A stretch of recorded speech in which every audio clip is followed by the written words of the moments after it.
무엇보다 여러 가지 힘든 가운데 있는 성도 여러분들, 주님의 위로가 있기를 주님의 이름으로 축원합니다. 몸에 밴 어린 시절이라고 하는 책이 있습니다. 미실 다인이라고 하는 분이 쓰셨는데, 이분은 오하이오 주립대학의 교수님으로 계십니다. 이 책에서 인간의 두려움의 원인, 어디로부터 두려움이 오는가, 이런 문제를 다루고 있습니다. 곧 영아기 때의 두려움이 어른에 이르러서 이어지는 두려움이다 라는 말을 합니다. 그렇다면 어린 유아기 때 오는 두려움이란 어떤 것일까? 세 가지로 이야기하죠. 첫째는 떨어짐에 대한 두려움이다 라고 말을 합니다. 어머님의 자궁에서 나온다, 이 말은 떨어짐을 의미하는 것이고, 이로 인한 두려움은 시작이 되어졌다라고 말을 합니다. 그가 성장을 하면서 어른이 되어졌을 때에 실패에 대한 두려움이라든지 예상 못한 사고나 사건에 대한 두려움이 밀려오는 것은 유아기 때 그런 떨어짐에 대한 두려움이 연속되는 것이다 라고 말을 합니다. 두 번째 두려움은 큰 소리에 대한 두려움이다 말을 합니다. 자궁 안에 있을 때 어머님의 뱃속에서 모든 울타리가 되고 보호가 되어서 어떤 소리로부터 지킴을 받는 아이였다는 거죠. 그러나 이 아이가 태어나면서 무엇보다 소리를 듣게 된다는 거죠. 그 소리는 두려움으로 밀려오게 되어지고, 어른이 되어졌을 때에는 비판이라든지 어떤 공격적인 말 앞에 두려워 떠는 것은 이런 두려움의 연장을 의미하는 것이다 라고 말을 하고 있어요. 세 번째 두려움은 버려짐에 대한 두려움을 말하고 있어요. 어머니와 결별하는 두려움이라는 거죠. 곧 영아가 출산을 한다는 것은 세상으로 나옴인데, 이것은 곧 버려짐을 뜻하는 것이다. 아이에게서는 이런 두려움이 있다는 이야기입니다.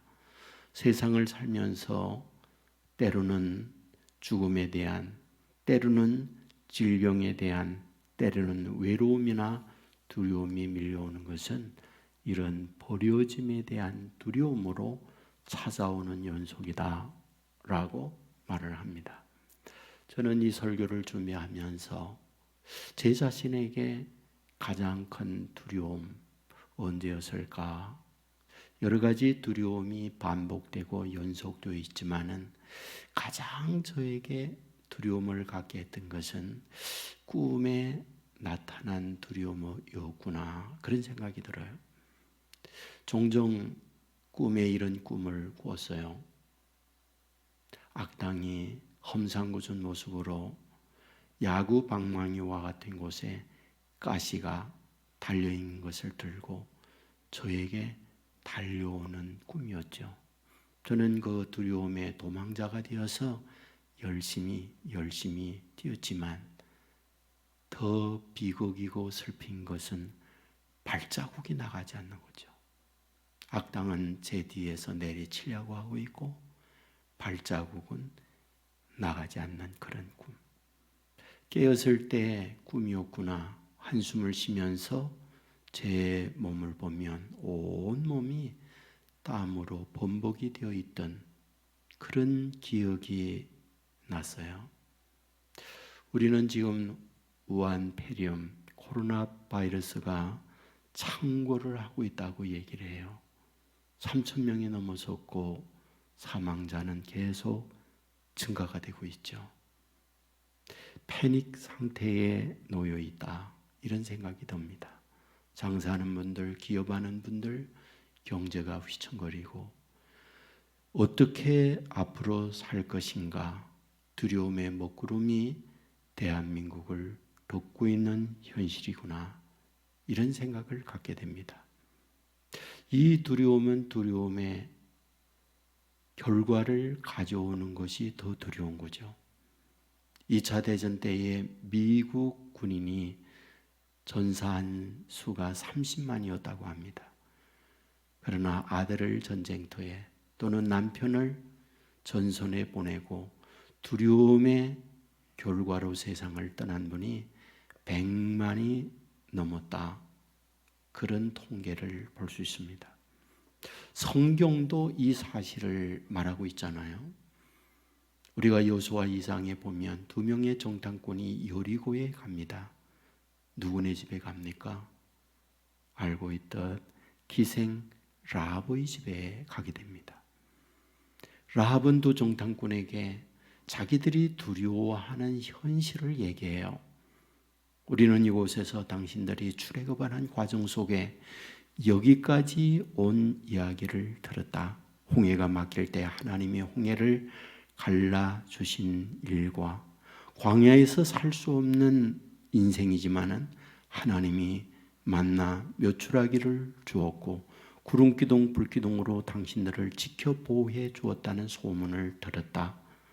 우리가 알고 있는 요단 저편에 시온과 옥을 멸망시키고 이제 당신들이 이곳에 온다는 말을 들었다.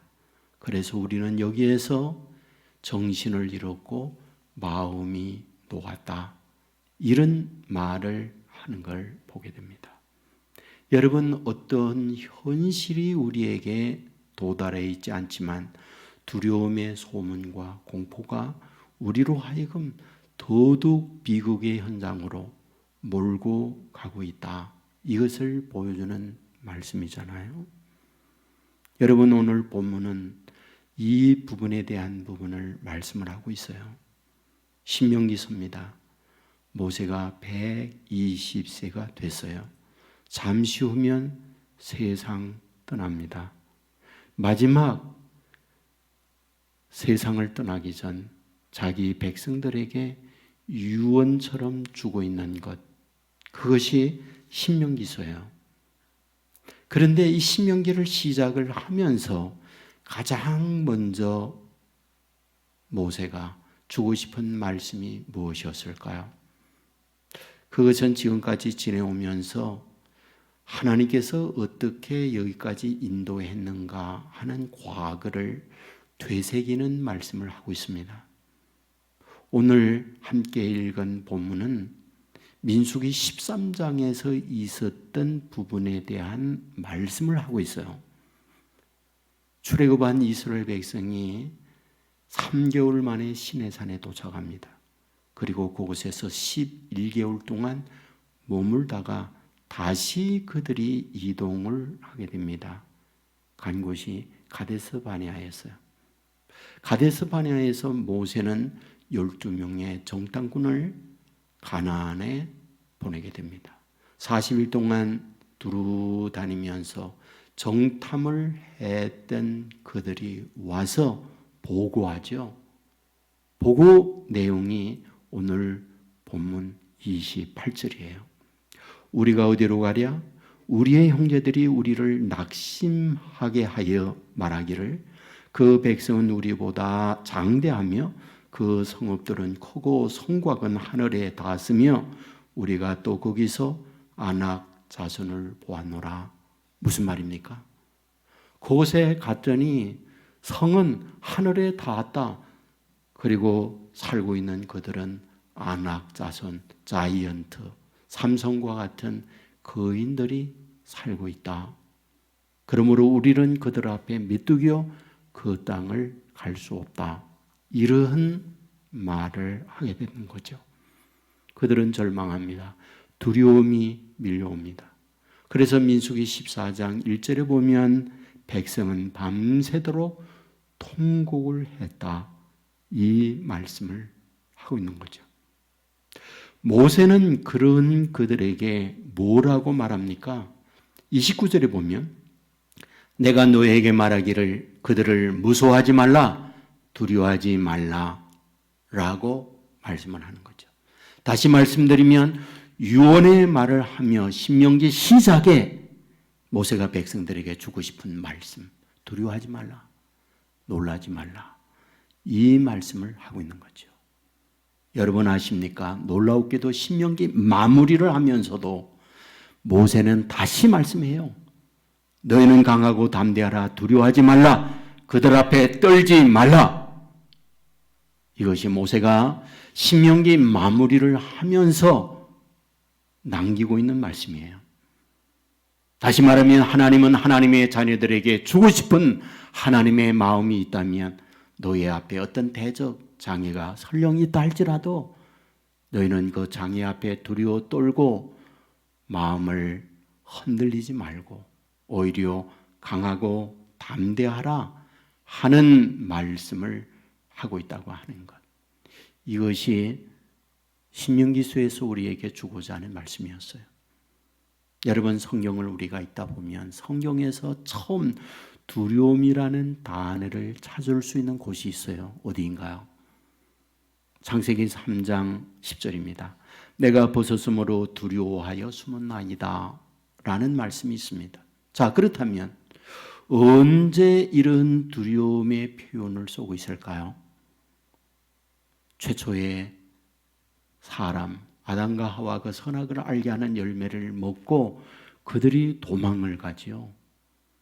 하나님께서 아담아 아담아 내가 어디 있느냐 라고 할 때에 여기 있습니다 라는 말이 아니에요. 벗었으므로 두려워하여 숨은나이다 라는 말을 하고 있어요. 자, 그렇다면 여기에서 두려움의 시작, 언제 이 두려움의 시작을 말하고 있는 걸까요? 선악을 알게 하는 열매를 먹고 숨었을 때 두려움이 왔다. 성경은 이렇게 말하고 있죠. 그렇다면 이것은 어떤 뜻일까요? 하나님의 말씀을 불순종하고 하나님에게서 떠날 때에 두려움은 찾아오고 있다. 이것을 말씀하는 거죠. 앞부분에서 말씀했어요. 몸에 밴 어린 시절이라고 하는 책에 두려움은 무엇인가? 어머님의 뱃속에서 떠날 때 두려움은 시작되었다. 이 부분을 말씀했어요. 그런데 성경은 하나님에게서 떠날 때, 하나님에게서 분리될 때 두려움이 찾아왔다. 이것을 말씀하고 있다는 거죠. 그렇습니다. 두려움의 시작은 하나님과 분리입니다. 두려움의 시작은 하나님을 떠남으로 찾아온 감정적 변화입니다. 자, 그런데 여기에서 하나님이 분리되고 하나님으로부터 떠날 때에 두려움이 온다고 하면 도대체 왜 하나님이 없을 때 두려움이 옵니까? 우리가 겪는 장애, 우리가 만나는 어려움들, 그 앞에 내가 한없이 작다라고 할 때, 그 문제를 스스로 풀어낼 수 있는 능력이 나에게 없다고 할 때 찾아오는 감정적 변화가 두려움이에요. 여러분, 코로나 바이러스에 두려워 떫니다. 왜입니까? 치료약이 없기 때문에 그래요. 전염 속도가 너무 빠르기 때문에 그래요. 설령 확진해서 치료를 받는다 할지라도 망가진 폐가 회복되지 않는다는 거죠. 그래서 두려워 떠는 거예요. 문제 앞에 나는 한없이 작다. 그 문제를 풀어낼 능력이 나에게 없다. 이것이 두려움의 실체입니다. 여러분, 골리앗 앞에 사울 왕이나 이스라엘 군인들은 두려워 떨잖아요. 왜요?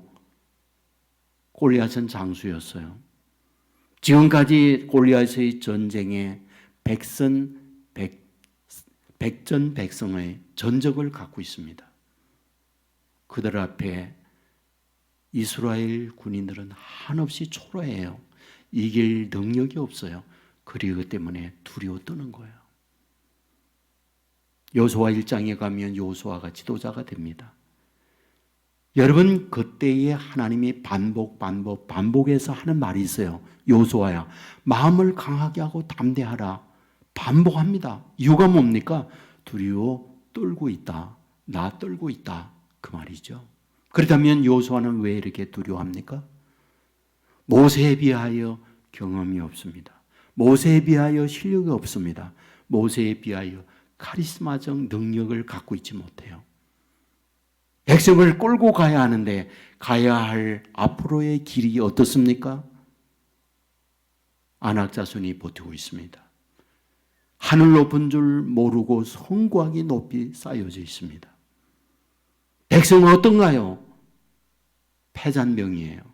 거기에다가 성질은 더럽습니다. 문제 있을 때마다 달려들고 지도자에 대하여 공격합니다. 이런 현실에 여호수아는 두려워 떨고 있는 거예요. 여러분, 인생사에 수많은 일들이 다 그렇습니다. 저와 여러분이 살아가는 미래에 겪게 되어지는 다가오는 어려움들, 오늘의 코로나 바이러스만 있을까요? 아닙니다. 저는 분명히 말씀드리건대 이것 또한 지나갑니다. 하지만 또 다른 어려움이 우리에게 다가옵니다. 여전히 두려워할 수밖에 없는 상황을 우리는 만날 수밖에 없는 것, 이것이 저와 여러분의 인생살이입니다. 그렇다면 이런 상황에서 오늘 본문을 통하여 우리에게 두려움을 물리치고 두려움을 극복할 수 있는 하나님의 자녀들의 방법, 그것은 무엇입니까? 오늘 본문에서 우리들에게 모세가 강조하는 게 있어요. 하나님이 너희와 함께한다. 하나님이 너희와 함께한다. 본문 30절에 보면 너희보다 먼저 가시는 너희의 하나님 여호와께서 이제도 너희를 위하여 싸우실 것이며, 무슨 말입니까? 출애굽을 하여 여기까지 올 때에 하나님은 뭐하다? 너희보다 앞서 가셨다. 너희와 함께하며 너희를 이끌어 주셨다. 이제도 너희를 위하여 싸우신다. 이제도 너희를 위하여 함께해 주신다. 믿으시기를 주의 이름으로 축원합니다. 여러분, 31절에도 동일하게 말해요. 광야에서도 너희가 당하였거니와 사람이 자기의 아들을 안는 것 같이 너희의 하나님 여호와께서 너희가 걸어온 길에서 너희를 안으사 이곳까지 이르게 하셨느니라. 너희를 안고 여기까지 왔다. 앞으로도 너희들을 안고 함께 너희들의 앞날에 동행한다. 이것이 모세가 지금 가나안을 앞두고 있는 이스라엘 백성을 향하여 주고 있는 말씀이에요. 2장 7절에 이렇게 말합니다. 하나님 여호와께서 40년 동안을 너와 함께 하셨으므로 내게 부족함이 없었느니라. 40년 동안 너희와 함께 하신 하나님, 앞으로도 너희와 함께 하며 너희를 부족함이 없게 해 주신다. 믿으시기를 주의 이름으로 축원합니다. 여러분, 신명기 말미에 가서도 모세는 이렇게 말해요. 여수론이요 하나님과 같은 이가 없도다. 그가 너를 도우려고 하늘을 타고 궁창의 위협을 나타내시는도다. 영원하신 하나님이 내 초소와 채소가 되시니 그의 영원하신 팔이 내 아래 있도다. 하나님이 오셔서 영원한 팔로 너희들을 안고 대적을 물리치고 너희와 함께 하신다. 이렇게 말씀을 하세요. 그런데 여기에서 사용하고 있는 여수론이라는 칭호를 한번 생각해 보세요. 어떤 뜻인가요? 의롭다, 올바른 자다, 이런 말이에요. 누구에게? 이스라엘 백성들에게. 그렇다면 지금까지 오면서 이스라엘 백성이 여수론이었나요? 의롭고 올바른 자들이었나요? 사실은 아니잖아요. 부득했습니다. 원망으로 가득 차 있는 자들이었어요. 문제 앞에 공포에 떠는 그런 볼상 사나운 그들이었어요. 그런데 하나님은 그들에게 여수론이라고 해요. 무슨 뜻일까요? 너희가 설령 그러하다 할지라도 나는 너희들을 향하여 갖는 내 마음은 이렇다라는 하나님의 표현인 거죠. 비록 허물이 많아요. 비록 그들 안에 죄성을 갖고 있어요. 문제 앞에 두려워 떨고 있어요. 그러나 하나님은 그들을 향하여 어떤 마음? 너희들이 내 여수론이다. 너희들이 내 사랑하는 자라는 표현을 쓰고 있다는 사실이에요. 이것은 저와 여러분이 지금 살아가고 있는 현실 앞에 동일하게 하나님께서 주시는 말씀입니다. 너희들이 여수론이라. 영원한 발로 너희들을 아느사 너희들을 보호한다. 여러분, 이 사실 저와 여러분에게 주시는 주님의 음성입니다. 믿으시기를 주의 이름으로 축원합니다. 1981년도 제가 지금도 기억하는 신문에 한 사진이 있었어요. 경부선의 상행선과 하행선이 정면 충돌한 열차 사고였습니다. 경북 경산에 일어난 사고였는데 그때 55명이 세상을 떠났고 233명이 중경상을 입었습니다.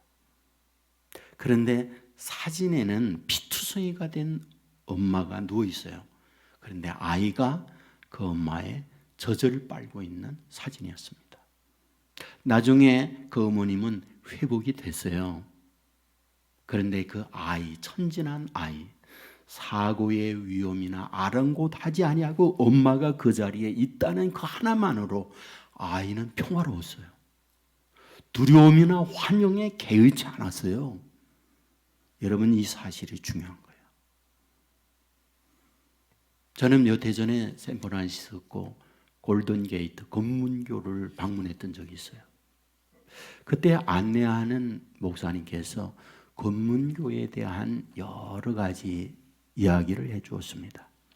재원을 보면 길이가 2789m이고 기둥의 높이 227m였고 그리고 기둥과 기둥의 사이가 1280m였고 그리고 이 다리에서 바다 수면까지가 67m예요. 굉장한 다리인 거죠. 1933년도에 공사를 시작해서 4년 만에 완공을 하게 됩니다. 그런데 놀라운 사실은 공사하면서 두려움에 질려 추락하여 세상을 떠난 사람이 40명이 된다고 해요. 굉장히 많은 사람이 공사 과정에 있어서 추락을 하여 세상을 떠났어요. 시공사가 고민을 하면서 이것을 어떻게 방지할 것인가 고민을 하면서 만들어낸 것이 안전망이에요. 안전 구물을 친 거예요. 그런데 놀라운 사실이 뭔지 아세요? 환경은 똑같습니다. 단 하나, 안전망이 쳐 있다고 하는 것. 그것 때문에 추락자가 사라지게 된 거예요. 환경은 똑같은데 내가 떨어져도 안전망에서 살 수 있다라고 하는 그 믿음. 그것이 두려움이 사라짐과 함께 그런 사고에서도 벗어나게 되더라라는 얘기예요. 여러분, 오늘 저와 여러분에게 있어서 세상을 살아가면서 수많은 두려운 환경이 몰아치고 있을 때 하나님은 우리들에게 빼놓지 않고 주시려고 하는 말씀이 있습니다. 내가 너희와 함께 한다는 거. 성경을 보세요. 두려움, 공포에 떨고 있는 무서운 환경, 불안에 떨고 있는 그때 하나님이 말씀합니다. 두려워하지 말라. 두려워하지 말라. 그 말씀을 해요. 그리고 반드시 빼놓고 하는 말씀이 있어요. 내가 너와 함께 한다는 거예요. 앞부분에서 말씀을 드렸던 여호수아 두려워 떨고 있습니다. 강하고 담대하라 말합니다. 그리고 하는 말, 내가 어디로 가든지 너와 함께 하겠다. 그 말씀을 해요. 사사기 6장에 보면 기도원이 얼마나 위대한 군인들 앞에 두려워 떱니까? 그런데 하나님이 기도원에게 나타나 하는 말씀, 두려워하지 말라. 그리고 하는 말씀, 내가 반드시 너와 함께함이니라. 그 말씀을 해요. 여러분, 야곱을 잘 압니다. 장자의 축복을 가로채고 형이 자기를 죽이려고 할 때 살기 위하여 공포에 질려 도망을 쳐요. 베델에 도착하죠. 여러분, 돌을 베게 하고 잠을 잘 때에 하늘에서 사닥다리가 내려오고 천군 천사가 오르락 내리락 하면서 두려워 떨고 있는 야곱에게 주신 말씀 알고 있죠? 내가 너와 함께 있어 네가 어디로 가든지 너를 지키며 너를 떠나지 아니하리라. 떨고 있는 이에게 두려워하지 말라고 말해요. 두려워하지 말라는 말씀으로 끝나는 게 아니라 내가 너와 함께한다. 이 말씀을 반드시 해요. 신약에 오면 예수님 똑같습니다. 마태복음 14장에 보면 제자들이 배를 타고 가다가 풍랑을 만나요. 밤새도록 풍랑 앞에 두려워 떱니다. 예수님이 물 위로 새벽에 걸어와요. 이 모습을 보았던 제자들은 유령이다 소리를 지르죠. 그때 예수님이 하시는 말씀, 두려워하지 말라. 내니 두려워하지 말라고 말씀해요. 내가 너와 함께 하니 두려워하지 말라. 이 말씀을 하고 있잖아요. 이수민이라는 분이 계세요. 한남대학의 명예교수로 계시는 그런 분입니다. 이분의 이력을 보면 대단한 분이에요. 우리가 잘 알지는 못하지만 세계 인명사전에 이분의 이름이 다 올라가 있어요. 최고의 논문을 다량으로 제출한 그런 분이라는 이름으로 올라가 있어요. 이분이 어떤 분이냐? 한국의 유수한 대학을 졸업하고 34살에 박사학위를 받고 35살에 대학의 정교수가 됩니다. 그리고 36살에 대전에 있는 한 교회의 장로님이 돼요. 그리고 37살에는 국가에서 교환교수로 장학금을 주면서 연구교수로 미국에 가게 됩니다. 떠나기 전 눈이 침침해요. 이상이 있어 안과의 진료를 받았더니 녹내장이라고 하는 진단을 받습니다. 의사와 상담을 하면서 교환교수로 미국에 가야 하는데 미국에 가면 안과 의사의 기술이 어떨까요? 그랬더니 한국 안과 의사가 더 나을 수 있으니 미국 가서 수술을 하세요 라고 말을 합니다. 미국으로 갑니다. 그리고 무엇보다 안과에 이상이 있기 때문에 병원을 찾아가서 6시간에 걸쳐서 대수술을 받게 되죠. 문제는 뭐냐? 회복되지 않았어요. 맹인이 됩니다. 시력을 잃었어요. 연구 교수로 가서 연구 과제물을 제출하지 못하면 그 연구비를 다시 토해내야 돼요. 빚을 지는 거죠. 그리고 시력을 상실하기 때문에 다시금 돈을 벌어 생존하며 가정을 꾸려나갈 능력이 없어요. 그는 이런 우울감과 절망감이 밀려오게 되죠. 나는 이제 더 이상 쓸모없는 존재가 되는구나. 교수로서의 모든 기능 다 끝나버리고 어린아이들로 하여금 아버지를 봉양하며 아버지를 도와야 하는 그런 짐덩어리가 내가 되는구나. 차라리 이런 짐으로 살 게 아니라 스스로 내 삶을 마감해야 되겠다. 그는 장로이면서도 그런 어려움을 만났을 때 두려움 앞에 이런 결정을 내려요.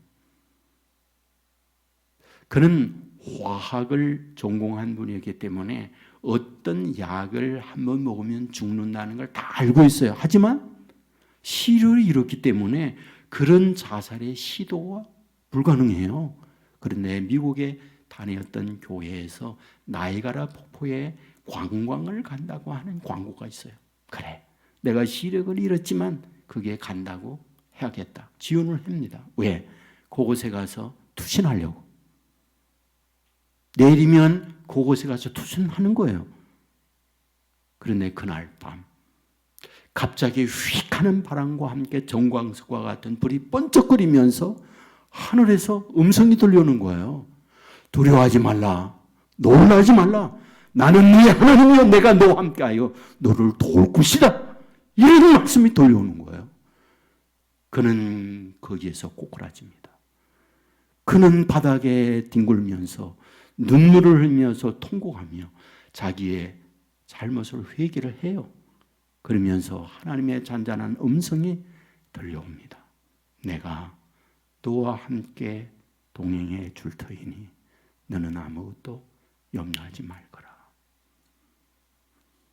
그는 시력을 잃었습니다. 그를 보아야 용구하잖아요. 그런데 아내에게 이렇게 말했어요. 네, 내가 여기 오기 전에 대학 교수와 함께 연구 과제에 대한 서머리했던 요약했던 그것을 읽어달라.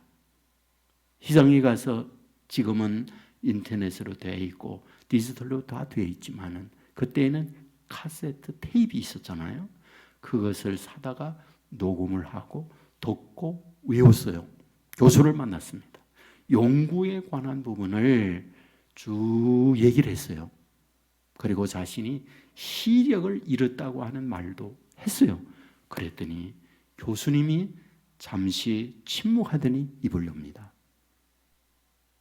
내가 당신을 독해서 그리고 당신이 한국에서 올 때에 국가로부터 장학금을 1년치를 받아왔는데 1년치를 내가 더 주겠소. 2년 동안 연구하시오 라고 하는 말을 들은 거예요. 시력을 잃었습니다. 아내로부터 계속해서 녹음 테이프에 녹음하게 하고 그것을 외우고 그러면서 연구를 하여 훌륭한 논문을 이분이 쓰게 됩니다. 그리고 한국에 돌아와요.